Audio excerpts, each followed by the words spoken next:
I am M K বিশ্বাস। তোমাদের সামনে আজ সেন্টেন্স বা বাক্য এবং তার কয়েকটি ভাগ সম্পর্কে বিস্তারিত আলোচনা করতে চাই। আজ দেখো, এমন একটি সুন্দর ক্লাসের সামনে তোমরা উপস্থাপন হয়েছো বা তোমাদের সামনে উপস্থাপিত করতে চলেছি, যেটি অত্যন্ত গুরুত্বপূর্ণ। যাই হোক, সেন্টেন্স বা বাক্য কাকে বলে তোমরা সকলেই জানো, তবু আরেকবার রিপিট করছি। কতগুলি ওয়ার্ড বা শব্দ যখন একসঙ্গে বসে একটি সম্পূর্ণরূপে মনের ভাব প্রকাশ করে, তখন তাকে বলা হয় সেন্টেন্স বা বাক্য। সেন্টেন্স গঠন অনুসারে আমরা এখানে তিনটি ভাগে ভাগ করতে পেরেছি: একটি সিম্পল সেন্টেন্স, একটি কমপ্লেক্স সেন্টেন্স, একটি কম্পাউন্ড সেন্টেন্স। আজ আমরা সিম্পল এবং কমপ্লেক্স সেন্টেন্স সম্পর্কে আলোচনা করব। সিম্পল সেন্টেন্স মানে সরল বাক্য কাকে বলে? যে সেন্টেন্স বা বাক্যে একটি মাত্র ফাইনাইট ভার্ব থাকে। ফাইনাইট ভার্ব কি? ফাইনাইট ভার্ব হচ্ছে করছে, খাচ্ছে, খায়, যায়, সেগুলো হচ্ছে ফাইনাইট ভার্ব। এই ফাইনাইট ভার্ব থাকবে একটি এবং একটি সাবজেক্ট থাকবে সেই সঙ্গে, একে বলবো আমরা সরল বাক্য। আর কমপ্লেক্স সেন্টেন্স কি? যে সেন্টেন্স বা বাক্যে একটি সিম্পল সেন্টেন্সের সঙ্গে একটি নির্ভরশীল বাক্য কমপক্ষে একটি থাকবে, সেটি হচ্ছে আমার কমপ্লেক্স সেন্টেন্স, অর্থাৎ জটিল বাক্য। এবার আমরা এখানে কতগুলি সিম্পল সেন্টেন্স লিখেছি। আই মানে আমি, নো মানে জানি, হিজ নেম তার নাম জানি। আই নো হিজ নেম, আমি তার নাম জানি। তাহলে এখানে দেখো সাবজেক্ট আছে আই, আর জানি বা চিনি নো, এটি একটি ফাইনাইট ভার্ব। তাহলে একটি মাত্র ফাইনাইট ভার্ব এবং সেই সঙ্গে একটি সাবজেক্ট, তাহলে একটি সিম্পল সেন্টেন্স। এখানে একটি সিম্পল সেন্টেন্স। এটা কিভাবে আমরা বাংলায় প্রথমে আমরা করি? আমি তার নাম, আই নো হিজ নেম, আমি তার নাম জানি। তাহলে আমি তার নাম জানি, এটাকে যদি আমি জটিল বাক্যে করি বাংলায় কি হবে? আমি জানি কি তার নাম, আমি জানি কি তার নাম। তাহলে এখানে আমরা কি করব? আমি জানি, আই নো,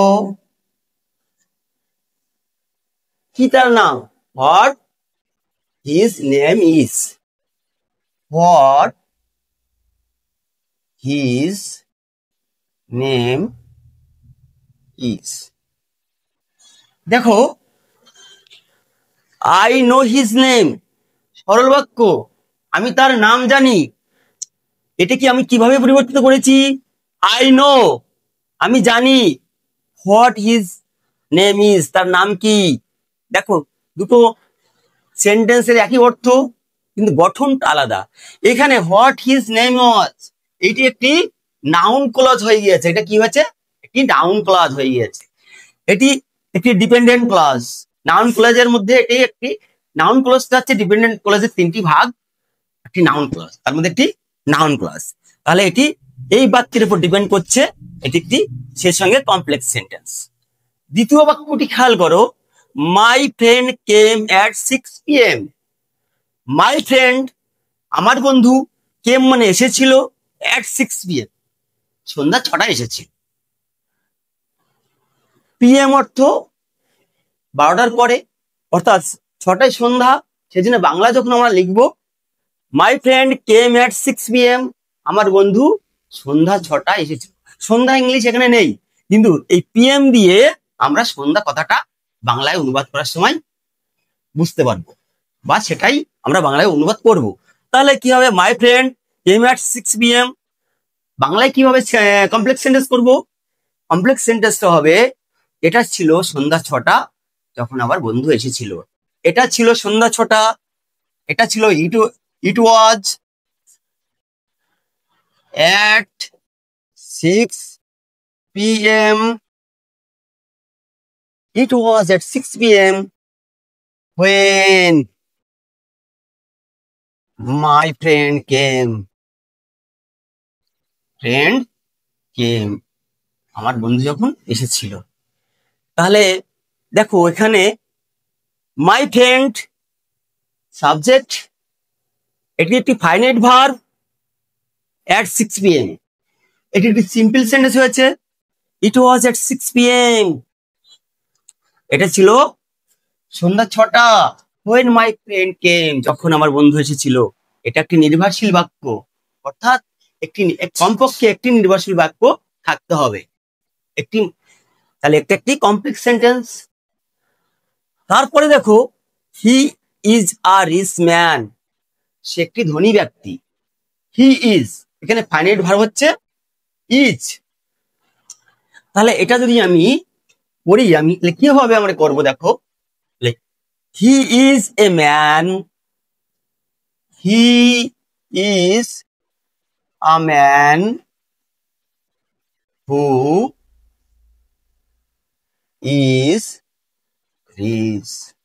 দেখো এখানে হি ইজ আ ম্যান, এই ম্যানটাকে বোঝাচ্ছে হু দিয়ে, অর্থাৎ এই নাউন, ম্যানটা একটা নাউন, নাউনকে মডিফাই করেছে হু দিয়ে, অর্থাৎ এটা অ্যাডজেক্টিভ ক্লজ, অ্যাডজেক্টিভ ক্লজ, এবং সেই সঙ্গে একটি কমপ্লেক্স সেন্টেন্স। পরের সেন্টেন্সটি কি আছে, খুব সুন্দর একটি বাক্য আছে, the present house sweets us.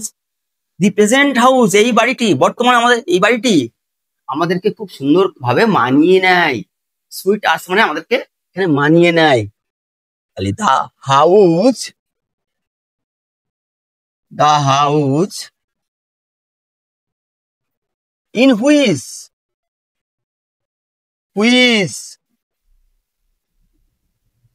sweet us at present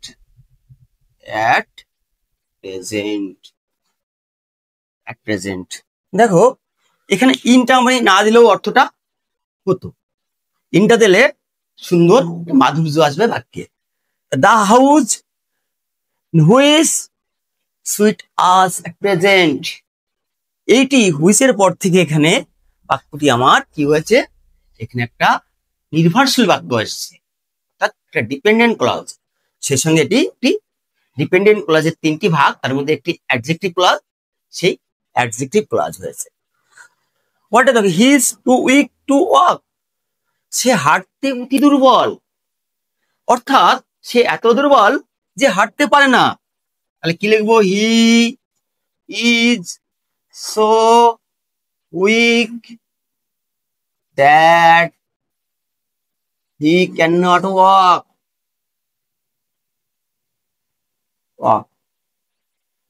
এইখানে খেয়াল করার, পরিষ্কার ভাবে খেয়াল করতে পারো তোমরা যে এই বাক্যটি তোমরা হুবহু অনেক জায়গায় দেখেছো, অনেক পরীক্ষায় এটাই, কোনো কম্পিটিটিভ এক্সাম হোক বা কোনো একাডেমিক পরীক্ষা হোক, মাধ্যমিক, উচ্চ মাধ্যমিক, গ্রাজুয়েশন, যে কোনো পরীক্ষায় এই সেন্টেন্সটা অনেকেই খেয়াল করে থাকবে।